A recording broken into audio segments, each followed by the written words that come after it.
साफ लग रहा है कि ये आदमी अपराधी है। फिर ये पार्लियामेंट में मामला गया, पार्लियामेंट में मामला गया और बीजेपी के ही मंत्री किरण रिजिजू साहब, उनके ही नेता भी इनके खिलाफ आ रहे थे, और इसी के चक्कर में आपने देखा कि उपराष्ट्रपति साहब का क्या हो गया। हाँ, विदाई हो गई धनखड़ जी का। धनखड़ जी ने राज्यसभा में अनुमति प्रदान कर दिया था। तो कुल मिलाकर के मैं यही कहूँगा कि इनके खिलाफ दंडात्मक कार्रवाई की जानी चाहिए, इनको जेल भेजना चाहिए। कौन बचा रहा, खुल्लम खुल्ला बताइए भाई, खुल्लम खुल्ला अब वो नाम बतावे ना कि भाई उनके वहाँ नोटिया कौन रखवाया।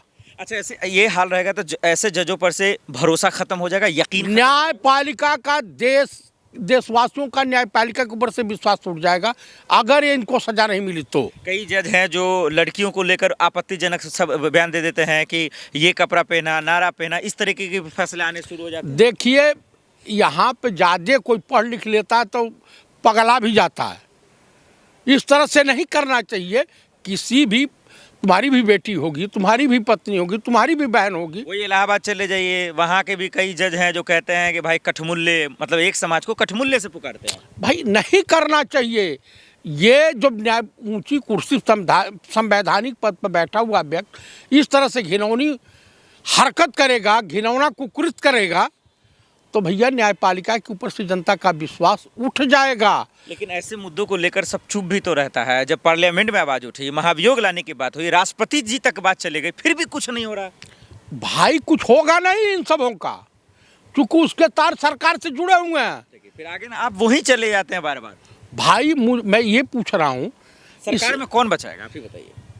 हो सकता है प्रधानमंत्री या गृह मंत्री। मतलब मोदी जी, अमित शाह जी का नाम लिए बिना आपका इंटरव्यू कंप्लीट ही नहीं होगा। भाई, मेरे कहने का मतलब तो सरकार FIR करा के जेल भेज जाए। जब जांच इनके खिलाफ आ गई है तो अब तक चुप्पी क्यों? तो मोदी जी, अमित शाह जी के चंगुल से कोई बचा है? अपराधी अपराधी होता है, जेल जाएगा। हाँ, सही कह रहे हैं। अजीत पवार बच गए, हेमंत बिस्वा शर्मा बच गए, तमाम इनके साथ जो सट जाएगा। वो गंगा में लोग जाते हैं जो है शरीर का पाप धोने। सर, आप तो इंटेलेक्चुअल, अंतरात्मा का पाप धोना है तो बीजेपी में चले जाइए। इतने इंटेलेक्चुअल रहे, एक से बढ़कर एक भ्रष्टाचार आपने देखा होगा। ये पैसा एक्चुअल में रहा किसका होगा, क्या रहा होगा पूरा मामला जो अचानक से आग लगती है, जल जाती है? ये वही बता सकते हैं जज साहब। आपको क्या लगता है? फिर मुझे ऐसा लग रहा है कि सरकार इनकी गठजोड़ई से कोई बात नहीं बनी है, तो इस तरह से हुआ है। नहीं तो वहाँ पे CRPF या CISF के जवान तैनात रहते हैं, दिल्ली पुलिस तैनात रहती है जज की सिक्योरिटी के लिए। और ये जो हुआ है एक घिनौना कुकृत हुआ है। क्या एक जज की वजह से पूरे जज बदनाम होंगे इस पूरे घटना से? एक मछली पूरे तालाब को गंदा कर देती है, ये तो कहावत सुना होगा ना। तो जब एक मछली पूरे तालाब को गंदा कर सकती है तो इतने महान जज रहे होंगे।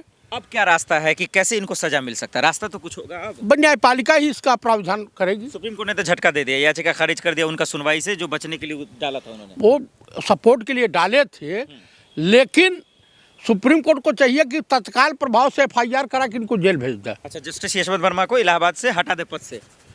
इनके खिलाफ FIR करा करके तुरंत न्यायिक हिरासत में ले ले। पहले FIR दर्ज हो, फिर न्यायिक हिरासत में ले। एकदम तुरंत ही है। और ये जो महाभियोग की चर्चा हो रही थी, महाभियोग कोर्ट से पार्लियामेंट से लगता रहेगा। अभी तो फिर फेब में शुरू होगा। हाँ, अब तो बजट आएगा। तो भाई सरकार जो है, भाई देखिए, उपराष्ट्रपति धनखड़ नपे क्यों, उन्होंने महाभियोग के प्रस्ताव को कबूल कर लिया था जो विपक्ष के सांसद गए थे, राज्यसभा वाले। धनखड़ साहब के भी कुर्सी इनके वजह से गई। इन्हीं के वजह से, कारण यही है। लेकिन तो फिर उनके पास हिम्मत क्यों नहीं थी? वो बोल देते। सरकार उनके ऊपर महाभियोग लाने जा रही थी। धनखड़ साहब सच उगल पाएंगे, आपको लगता है? धनखड़ साहब नहीं उगल पाएंगे।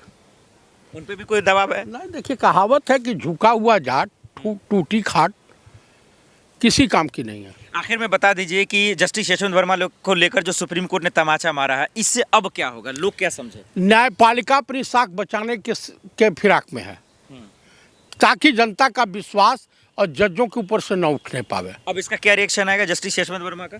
रिएक्शन तो भ्रष्टाचारी है भी करे, अपना कुछ न कुछ आए बाएं टाए करता रहेगा। कल उनका बयान ही आया था कि भाई हमारा इससे कोई लेना देना नहीं है, मेरा पैसा नहीं है, नोटों की गड्डी हमारी नहीं थी। तो अब क्या होगा? आपके घर में मिला है तो आप बताइए कि किसका पैसा है। चलिए, बहुत शुक्रिया।